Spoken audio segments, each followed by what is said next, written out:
and we are going to learn today's Chumash. Let me just put this. Where are we here? Sorry, guys. 1 second. Maybe we'll put it on Facebook so other people can benefit from it as we go. 1 second. Okay. All right. Okay. So, where are we holding? We're going to learn about judges, fear judges. That is the topic of the day. And as I said yesterday, we began yesterday the 5th book of the Torah, which is Moshe Rabbeinu's last will and testament, his last statement to the Jewish people. And he goes through everything, basically goes through life as a parent would tell their child. And he's really worried about the Jewish people and he wants them to succeed. And he really gives them a deep heart message in how to run their lives, how to live their lives. Yesterday we spoke about the rebuke. As he said, it's at the end of a life, like a parent cares for a child. They want to make sure they don't make the same mistakes. They're not there to fix their mistakes anymore. And they want to make sure the kid's not making the same mistakes. As today he continues and he talks about the system of judges that was set up. And that is our discussion that Moshe Rabbeinu shares with the Jewish people today. So verse 12, he says, Eicha es olavadi. How can I carry on my own? Kar chachem, your irksomeness, the way the Jewish people irk their leader Moshe Rabbeinu, umesachem, and your strife or your grievances, v'rivchem, and your quarrels. How can I bear that on my own? Now, we learned the other day, we discussed this yesterday already. Rashi adds a little bit to the explanation, some stuff that's perhaps missing. That is that Moshe Rabbeinu first said they're very difficult people. But Moshe Rabbeinu is saying here, even if I were to want to, on my own, take it on, bring it on. Let me take on the Jewish people, the difficult people, the Jewish people. Let me try to solve their problems on my own. It wasn't an option because God himself had told me that he wants a hierarchy of system where there would be other judges involved. So it's basically moving on from Moses being the judge to other people judging in addition to Moshe. And Moshe is saying, even if I were to want to even accept the ability to judge you on my own and deal with you guys and the pain in the neck, the difficult situation that the people are. He didn't say the word pain in the neck, but the difficult situation the way Jewish people are. Hashem had already told me that he wants a hierarchy of system of rabbis under me who will get involved and help judge the Jewish people, so he won't be alone. And the word tarchachem, let's discuss these different ways and Moshe describes the Jewish people here. And you're going to see a lot of the fighting and the difficulty among the Jewish people is described over here. The first word he uses is to describe the challenging of judging these people, the Jewish people, is tarchachem. And Rashi says that what would happen? A guy comes to court, two guys come to court, and they're arguing over, let's say, a piece of real estate. And they both think that they're fair. As soon as one guy starts to win, you know what the other guy does? Oh, I remember I have other witnesses. I have more proof that I could bring to oppose the other person against him. As soon as the guy's losing, maybe both of them thought it'll be a no-brainer to win. As soon as the one sees the other guy winning, all of a sudden he has more proof and more reasons, and the judge has to deal with all this stuff, right? And we know among the Jewish people, they all have good ideas and constantly persuasive, and they need to be the one to win. And Moshe Rabbeinu is describing the challenging people of judging the Jewish people. Umasachem, and he says they were disrespectful, their grievances. And Rashi says something very interesting about the way that they would talk about Moshe. Now we also remember when Moses came to pass, nobody wanted him to die. So when the great leader comes to pass away, nobody wants him to die. But when they're judging with the judgment, everybody's talking about the rabbi, all negative things. And he describes if Moshe Rabbeinu would leave his house early in the morning to go to the yeshiva to lead, to go and teach and so on, you know what they would say? Oh, Moshe must have had a fight with his wife last night. He's fighting with his wife. He wants to run out of the house. Why is he leaving his house so early in the morning? He probably doesn't like staying home with his wife, or all negative things. And if Moshe Rabbeinu would sleep in for the day or come out a little bit later, you know what they would say? Him and his wife are plotting how to take advantage of us. So masacha means like the burdensome, the grievances is that Moshe Rabbeinu is describing the challenge of being the rabbi and the leader and of the Jewish people, that it's not a simple situation. V'rivchem, and their quarrels, that means that they were quarrelsome. The Jewish people, was a lot of fights going on, a lot of quarrels going on among the Jewish people. So it's here's Moshe says it. How? So he says, how can I carry this on my own? So here's Moshe Rabbeinu describing to the Jewish people how he created the hierarchy of rabbis and other people that are under him. Here's where verse 13. Havu lachem. Prepare for yourselves. Get ready. Anashim, men of stature. Okay, get yourselves ready to create a judicial system with many judges. Who are you going to get? Anashim are people that are tzaddikim and are well liked. Go find among your tribes. It's not just going to be Moshe judging everybody. Go find righteous, well liked people. Chachamim unevoinim. Wise. Here's a double wording here, and Rashi has an interesting explanation on this. Wise and understanding people, or wise and intelligent people. So they shouldn't just be wise, they should also be intelligent. What does it mean when you say someone's intelligent versus wise? What's the step up? So Rashi explains very interesting. He says, a wise person, he gives an interesting, a wise is obviously wise, you know what wise is, but intelligent adds that they're able to figure something new out from something else. So you don't give them actual information about the specific topic. They can apply things they learned from other topics and apply it to a new topic and learn it even though you never taught them the new topic because they could apply it from somewhere else. Rashi gives an example. He says there's two kinds of money changers. People who come to change money. I guess it was like a bank in those days. It was a big thing. You wanted to change your money. You're coming from one place to another. So he says one guy, he's a wealthy money changer. He has a lot of money in his bank, and you come to him and he changes. What happens if nobody comes? He sits there, does nothing. He waits for the next guy to come. So there's another kind of money changer that if nobody shows up, he starts hustling. He's a hustler. He goes out, he finds another way to do business. There's nobody needs to change money, no problem. I'll get involved in this, I'll get involved in that. He's a hustler. He goes and finds new ways to do business. He's saying the same thing is with wisdom in two kinds of people. Some people are just very smart people who learned a lot in their life, and you come and ask them a question and they could give you the information. Another kind of wise, which they never learned that topic, but you can come to them and they're smart enough to apply other things they're learned to figure out how to apply the information. So Moshe is telling the people, get tzaddikim, holy righteous men who you know people like, who are also wise. And not just are they wise, they're also understanding, they're intelligent, they're able to figure out the law from other things that they learned, even if they didn't hear the law directly. V'yiduim l'shiftechem, and they are well known. The people know them. I don't know them, Moshe might say. I don't know all the 600,000 people personally. I might not even know them. If I saw them dressed like a judge with a talis, I wouldn't know who they are. But you guys know who they are. You choose them. You find the guys, go into your tribe, and you find the right people for the job. You know them personally. They grew up among you. I shouldn't be the ones to choose them. You should choose them. The commentaries say Moshe did choose them because he knew by some divine prophecy. But God wanted the people on their own to choose the judges too, to elect them, that they should come from the knowledge because the local people actually knew them really well. That's what's Yedum. They're known the Shiftechem to your tribes. Va'asimeim, and I will place them B'roshechem as heads of your tribes. Now Rashi says here from the word asimeim, we learn that something interesting. The word asimeim we learn, I don't know, here Rashi says that it doesn't have a yud after the shin. I know over here it does show a yud, but maybe in the Torah it doesn't have a yud or something like that. Asimeim without a yud comes to the word oshem, which means guilty.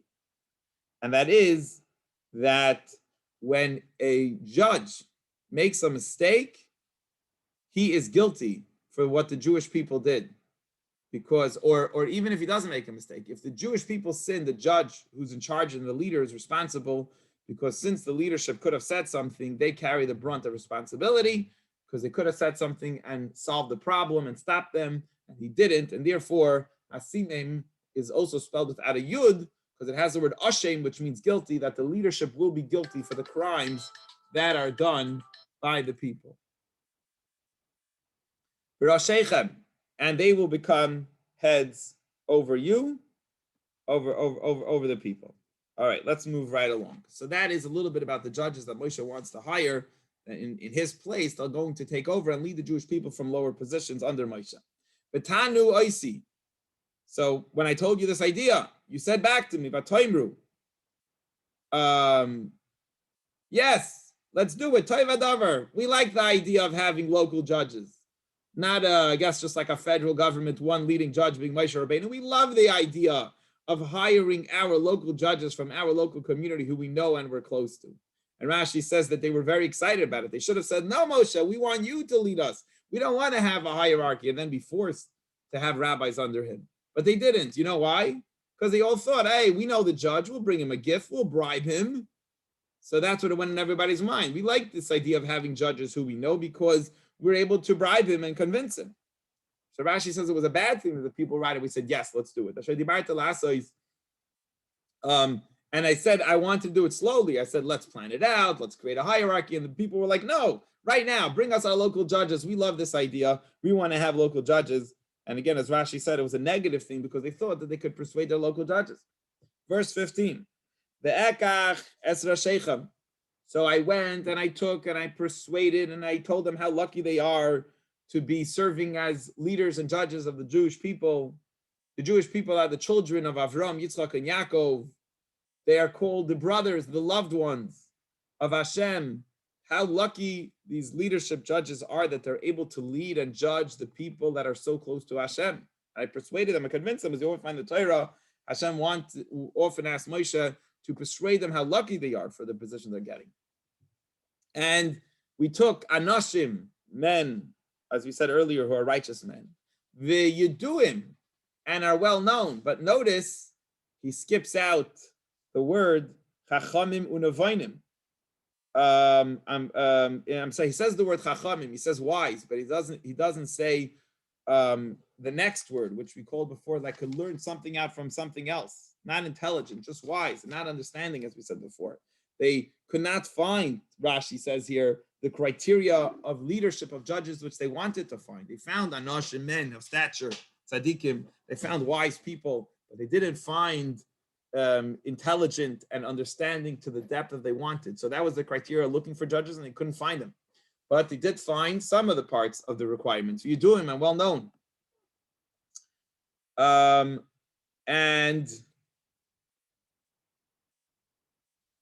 I place them to be leaders on top of you, that people should give them honor. How do they become leaders? It's important for the community to honor these people. Sorry, Alafim, there was some people who were heads over 1,000 Jews. Sorry, Meas, and then there were leaders over 50. So smaller judges and bigger judges. Sorry, Chamishim, and then there were even leadership over 50. Sorry, Asaris, and people over 100. Meas, sorry, Chamishim, over 50. Sorry, Asaris, and even one leader to every 10 people. Shaitim l'shavteichem, and also the policeman who went along with them. So Rashi describes how would they honor these people that got these leadership positions.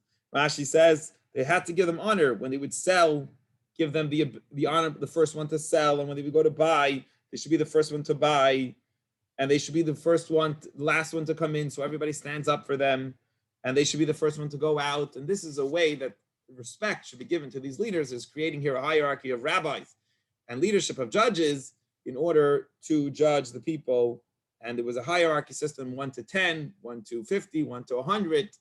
As you went up, greater and greater rabbis, 1 to 1,000, and greater judges in order to judge the people. And policemen to ensure that whatever they say actually goes. Verse 16, and it commanded your judges at that time, Lamer, saying, listen, the judges should learn to listen. What does that mean? You should be patient. And this is an interesting rule. If the rabbi or judge says he heard the same question 1,000,000 times, I don't need to look it up. The rabbi is not supposed to do that. He has to wait, listen to the question as if it's the first time he heard it, and judge it. And by the way, this is a very true thing. There's many nuances to many questions, and every answer could be very different than one than another.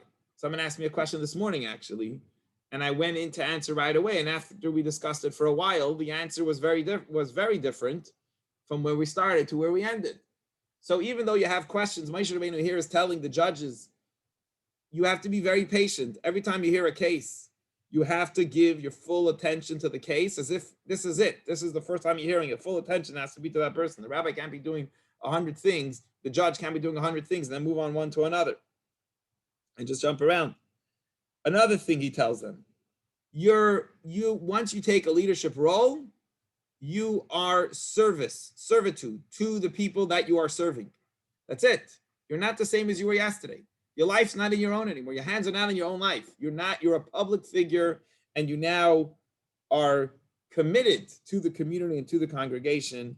So it's interesting. First, he persuaded them how lucky they are. And then finally he says, listen, you're lucky to serve Hashem's children, but you're not living for yourself anymore. You're a community person, and you're committed to what your congregation needs. So continuing verse 16, Ushafatetem tzedek, and you should judge justly. Okay, the judges should be just judges. Bein ish uvein achav, between man and his brother. Uvein geroi, and between his litigant. Rashi says his disputant. Rashi says like this: the word geroi means there's two ways Rashi teaches it. One is between the disputant basically comes to case, with a whole pile of case against his fellow. And sometimes it can even be family that, there's an inheritance. So whoever it is, between man and his friend, or between his own family members, or between this guy who has loads of piles of evidence and a case against his friend, you have to make sure in all the cases to judge fairly when the case comes to the judge. And here he continues telling the judges how he wants them to behave. Lo isakiru panim, don't show favoritism. Do not show favoritism. B'mishpat, in judgment, kakoton kagadol, the big guy and the small guy. Tishmon, you should listen to. And Rashi says,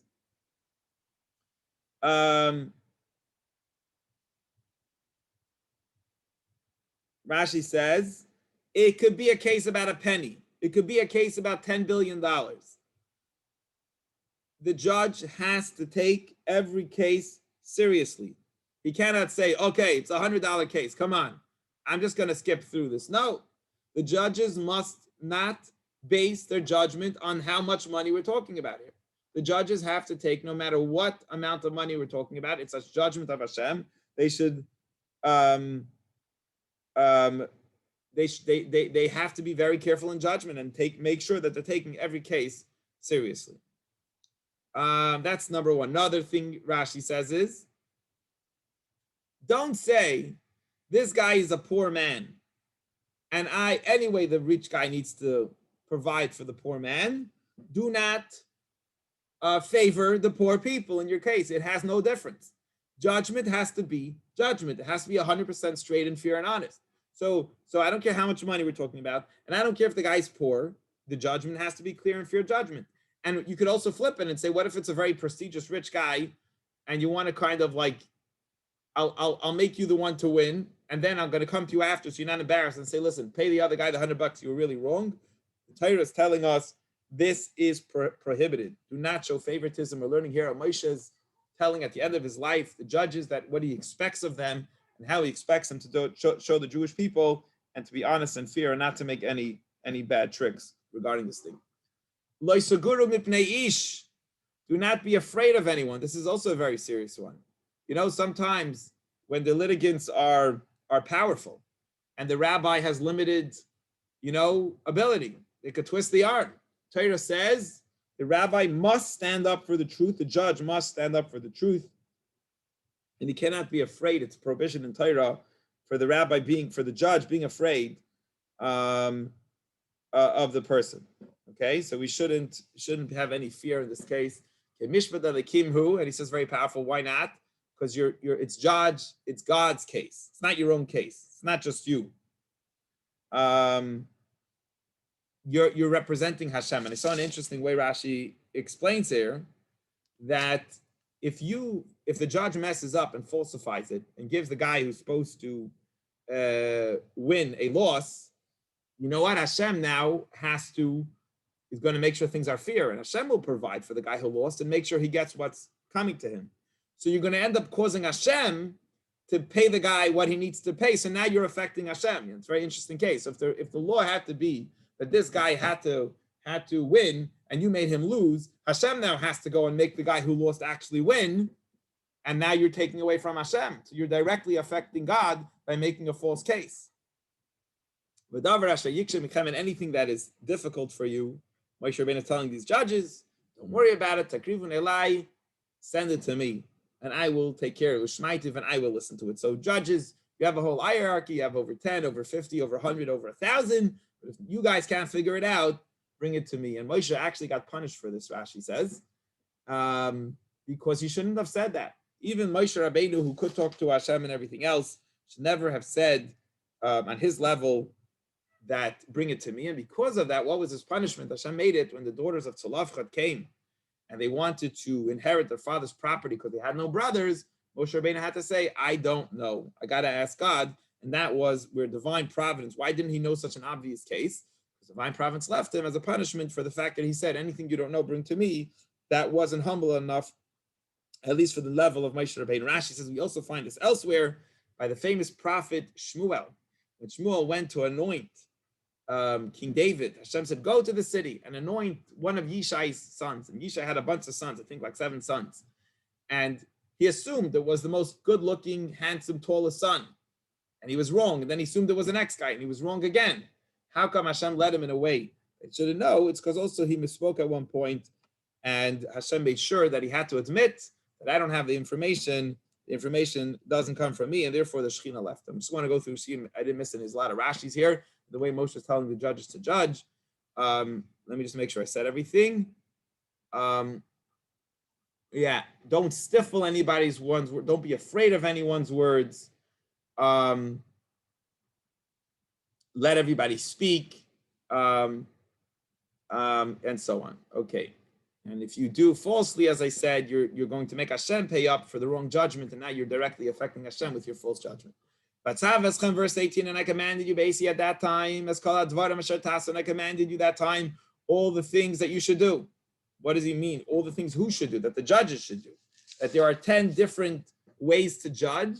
It's very different whether they're judging a capital, a monetary case, to capital cases, right? There's a much higher bar set for capital cases. You know, if we'll believe one judge or 2 judges, whatever it is, there are 10 rules. Rashi says that Moshe sat down with them and told them the difference is that they should judge capital cases and monetary cases, obviously different. And then we traveled, he says, from Chorei, from Mount Sinai. We traveled through the entire desert, which was a big and mighty desert, great and a fearful desert. Rashi says there were snakes there as big as logs and scorpions there. And the Moshe Rabbeinu says he took the Jews through there. Derech Hara Amoiri, through the Emerite mountain. Asher Tziva Hashem Aleinu, like Hashem commanded us. We traveled through the whole desert till we came to the border of Israel, to a city called Kadesh Barnea. And I said to you, Basam Adhara Amoiri, you came to the Amorite mountain. That God is going to give us the Amorites. Sorry, I don't think it's on the southern border. I made a mistake. I think it's on the border of the Jordan River, where they conquered the Amorites. And he says, look, I gave you the land. I've given it to you. Ali Rosh. Go and inherit it. Go and take it. Hashem spoke to you. Don't be afraid. Don't be demoralized. This land is given to you. Go in and conquer. And that is the end of today's Chumash. Very interesting way Moshe Rabbeinu sets down the rules and regulations for judges. It's very important for today, I believe, for judges to follow this rule, not to be afraid of anybody, and to not give the poor or the weak or the strong, not to judge people over another.